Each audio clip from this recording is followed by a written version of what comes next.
Good morning. Good morning. You have 6 registrations. 6. 6 registrations?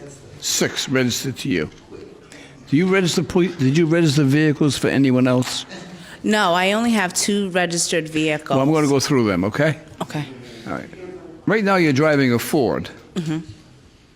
On that Ford, you have 5 speeding tickets and 2 red light violations. Yes, Your Honor. You also had a Honda registered to you last year. My daughter had a Honda. And on that car, there were 2 violations, a red light violation and a speeding violation. Okay. 2 years ago, you also had that same Honda. This was registered from Arch Street in Providence. Yes.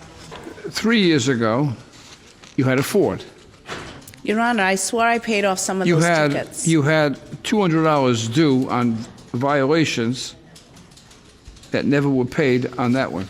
What brought you in here today? I did. I received the papers in the mail finally. Our mail has been getting messed up, so I finally received a couple in the mail. So I came to court today. I mean, how you're not booted, I don't know, but nevertheless, all of these outstanding tickets. Your Honor, I didn't know I had that many outstanding tickets. I had just been trying to pay off my license, and I paid off my license, and I registered the cars. I didn't know that I had that many tickets here, Your Honor. Are you working? No, I'm not. How many kids? I have 6 kids. How old are they? I have a 23, a 22, a 20-year-old, a 6'5", and a 3-year-old. Oh. My hands are full. The older kids, are they helping you out financially? No, 2 are incarcerated, and it's just me and my oldest daughter, and she lives in her own apartment. And the small kids live with you? Mm-hmm. Here's my choices. I can look at your summons and say that you owe whatever the amount is here. It's probably, $1,500 with penalties total. What we should do today is try to work out something that makes sense, okay? Yes.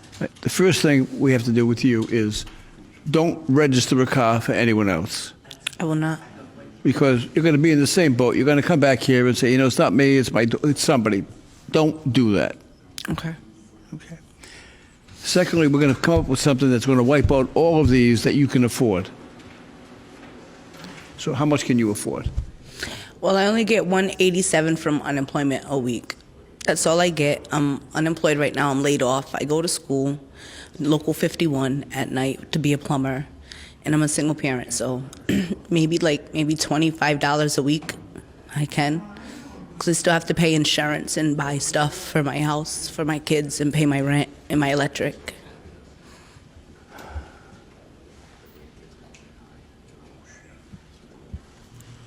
I just looked at the calendar. Today is my mother's birthday. Is it? Congratulations. And my mom obviously is not still living, but she was the most kind-hearted, generous person in the world. And I just looked at that and it hit me. And I'm getting teary-eyed. I'm saying to myself, what would my mother do? She'd probably give you the money, but I'm not going to do that. She probably would. First, you got to sit down and have something to eat, then we'll discuss the money. Today, here's what I'm going to do here. I'm going to order you to pay $10 a week. Okay. And I want you to pay it every week. Okay. If you pay $10 a week for 15 weeks without missing, then I will dismiss the balance. Thank you. Because that will do 2 things, okay? It will show responsibility on your part. It will show that you made an effort, okay? Which would make me happy, so that you're going to do that. Yes. And it will also not leave you short any money, so that you won't be able to support your kids. Thank you. Okay, you offered to pay $25 for the whole thing. I'm saying pay $10. Show me that you have responsibility. Yes. Do it for 15 weeks. I'd be happy to dismiss the balance. Thank you, Your Honor, Okay. so much. I appreciate it. And I will. I will. It's another bill on my tab, and it'll get paid. My mom just told me to do that. I can see her telling me. Thank you. Good luck to you. Yeah. You have a good day. As you saw, I was struggling to find an equitable solution to Miss Lee's situation. And then I glanced at my calendar and noticed it was my mother's birthday. Almost instantly, I knew what to do. My mom was helping me as she did throughout my life. My mother was a warm, compassionate, understanding, and giving woman. I remember one day coming home from grade school for lunch, and my mom was making lunch for me, and she was crying. And I said, "Mom, what's the matter?" And she showed me an advertisement. It was a picture from Boys Town in Nebraska. And a young boy was carrying his brother on his back before a priest. And he was answering to the priest and said, "He ain't heavy, Father. He's my brother." And my mother was looking at that picture and thinking of the hardship of those two youngsters in their life. And it broke her down, and she was crying.